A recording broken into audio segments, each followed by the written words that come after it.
Hello, જય Shri Krishna friends and family. આજનો topic general કોકની સાથે વાત કરતાં ધ્યાનમાં આવ્યો. જ્યારે હું એક જણા સાથે વાત કરતી હતી ત્યારે એમણે મને એવું કહ્યું કે ભગવાન મારી જ સાથે કેમ આવું કરે છે. અને આપણે બધા કઠિન સમયની અંદર ક્યારેક ને ક્યારેક તો આવું બોલીએ જ છીએ. આપણે બધા મંદિરે જઈએ છીએ, પ્રાર્થના કરીએ છીએ, અને ક્યારેય પણ કોઈ તકલીફ આવે કે પ્રોબ્લેમ આવે તો આપણે સૌથી પહેલાં ભગવાનને જ યાદ કરીએ છીએ.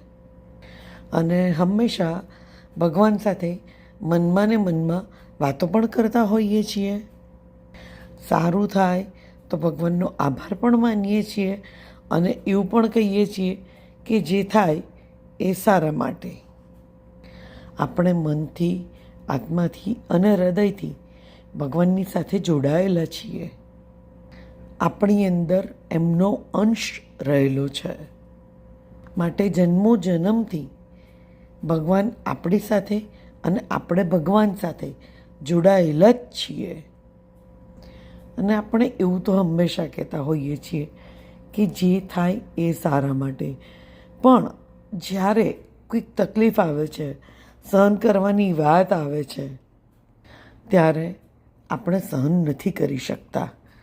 અને પછી એ વખતે ભગવાનને ફરિયાદ કરીએ છીએ કે કેમ ભગવાન મારી સાથે જ આવું કેમ? તે કેમ મને આવું નસીબ આપ્યું? કે તે કેમ મને ફલાણા આવા સંબંધો આપ્યા? ઘણી વખત તો આપણે વિશ્વાસ પણ છોડી દઈએ છીએ ભગવાનનો અને મંદિરે જવાનું પણ બંધ કરી દઈએ છીએ. આપણે એવું પણ બોલીએ છીએ કે ભગવાન ક્યાંય છે જ નહીં. તારી આટલી પૂજા પાઠ કરી, તારી ભક્તિ કરી, બધું કર્યું, તે મને શું આપ્યું? બસ આવી જ કેટલીય ફરિયાદો આપણે કરતા હોઈએ છીએ. અને જે કંઈ આપણા કર્મનો ભોગવટો આપણે ભોગવી રહ્યા છીએ ને, એનો બધો દોષ એમના માથે નાખી દઈએ છીએ.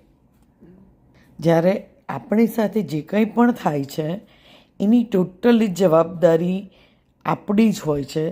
એ આપણા કર્મ અનુસારનું જ રિઝલ્ટ હોય છે. એના માટે ના તો કોઈ બીજી વ્યક્તિ જવાબદાર હોય છે કે ના તો ભગવાન જવાબદાર હોય છે. પણ જ્યારે આપણે ભગવાનને ફરિયાદ કરી અને એમને દોષ દઈએ છીએ ને, ત્યારે ક્યાંક ને ક્યાંક આપણે આપણું અહિત કરીએ છીએ. ક્યારેક તો આપણે જે બોલીએ છીએ ને એ બધું નેગેટિવ હોવાથી ક્યારેક એ નેગેટિવિટી એવી ઘર કરી જાય છે કે સાચું પડી જાય છે બોલેલું. અને નેગેટિવ બોલવાથી આપણી એનર્જી લો થાય છે. જ્યારે એનર્જી લો થાય ત્યારે નેગેટિવિટી વધારે માથું ઉચકી અને વધારે આપણું અહિત કરવા માટે સક્ષમ બને છે. અને પછી આપણે જેટલી મુશ્કેલીમાં હોઈએ છીએ ને એનાથી પણ વધારે મુશ્કેલીમાં ફસાઈએ છીએ.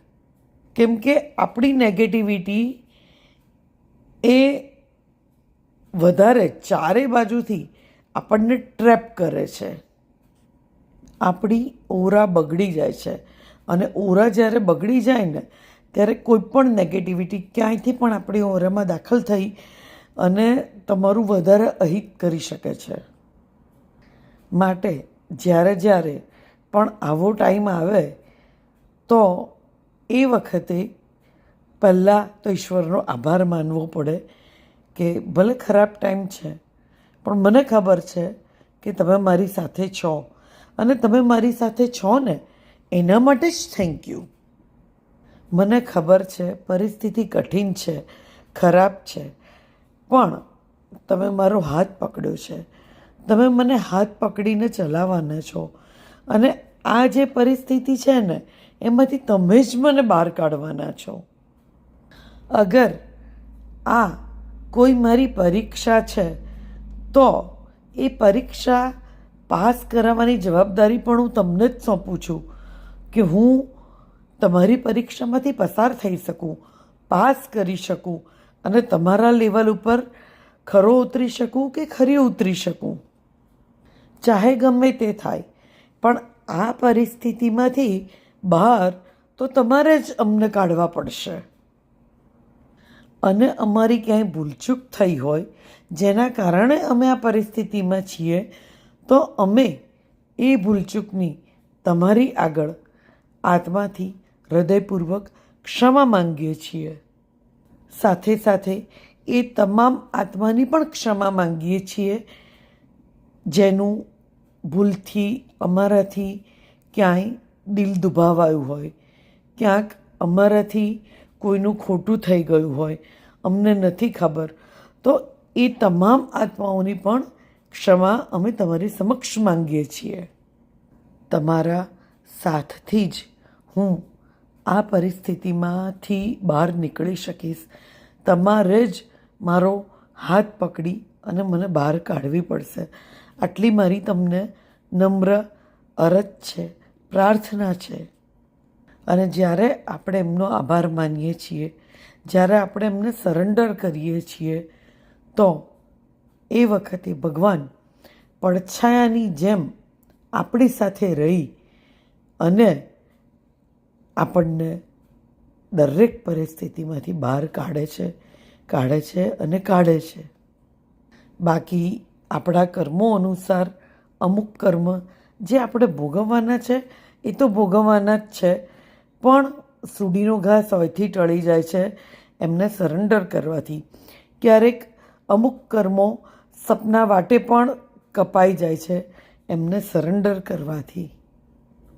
એમની હેલ્પથી અગર આપણે પડી બી જઈએ ને તો નીચે ગાદલું પાથરેલું મળી જાય છે.